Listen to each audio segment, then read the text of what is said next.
Retiring Senator Bob Corker and the President Trump are at it again, this time with a series of back and forth attacks between people who actually used to be allies, which is very interesting.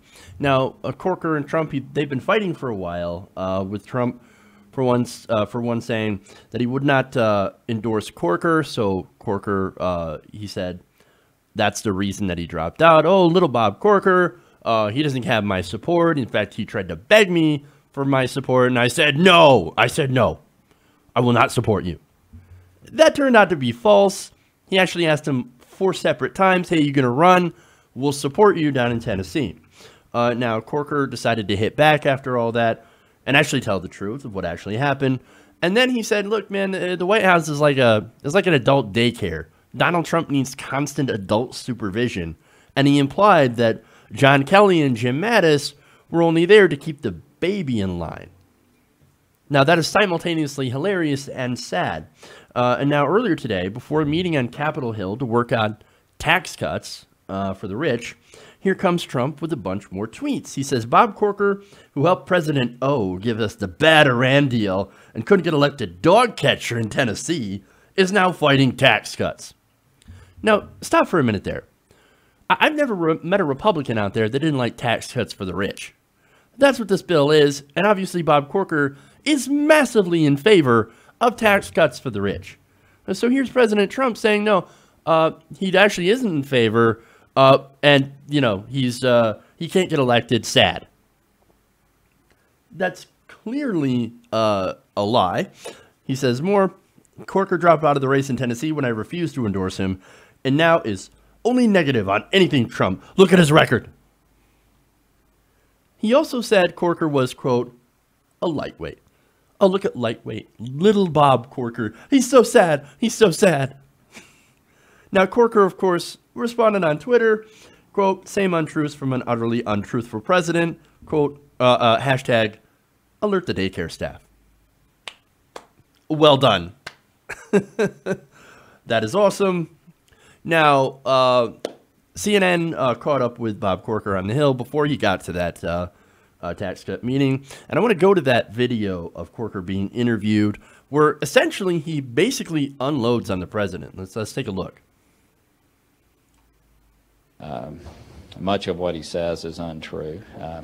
Certainly people here are, because these things are provably untrue. I mean, they're just factually incorrect, and people know the difference. So I don't know why he lowers himself to such a low standard and debases our country in the way that he does, but he does.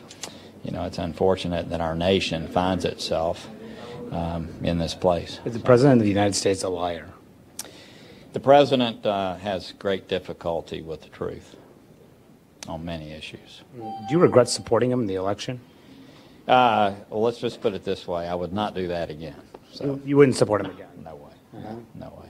No, I think that he's proven himself unable to rise to the occasion. I think many of us, me included, have, you know, tried to, you know, I've intervened, I've had private dinner, I've been with him on multiple occasions to try to, you know, create some kind of aspirational approach, if you will, to the way that he conducts himself. But I don't think that that's possible, and he's obviously not going to rise to the occasion as president. Do you think he's a role model to children in the United States? No.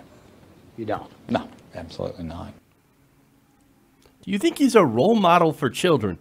No. No. Look, man, as much as I disagree with Bob Corker politically and on policy, definite disagreements between me and Corker, he's actually absolutely right. And of course, he's not the only Republican in Congress that believes that way. At least he cannot be the only Republican in Congress that says that, yes, this guy's a danger. He is a serial liar. And he lies about everything. And he's actually bringing the discourse in this country to a level that we haven't seen before. He's not the only one. He's just, right now, since he's not running for re-election, he's like, fuck it. I'm going to tell the truth. And I'm going to speak for my colleagues who actually can't say anything. Because, number one, they're afraid of the Trump base, which is their base. And he's also, like I said, he's not running for re-election anymore, so he's not afraid of pissing off the donors as well that also support Trump. Now, I can guarantee that there is, or almost guarantee, that a majority of Republicans in the House and Senate are like, dude, we got to get rid of this guy. He's a fucking disaster. He's a danger to the Republic, and he's a danger to the Republican Party. And as I said, Corker is just one of the few that have actually gone public about this because he's not running for re-election. You also have John McCain and Lindsey Graham, best buds, that are actually also sort of saying negative things about Donald Trump. The rest right now are way too spineless to stand up.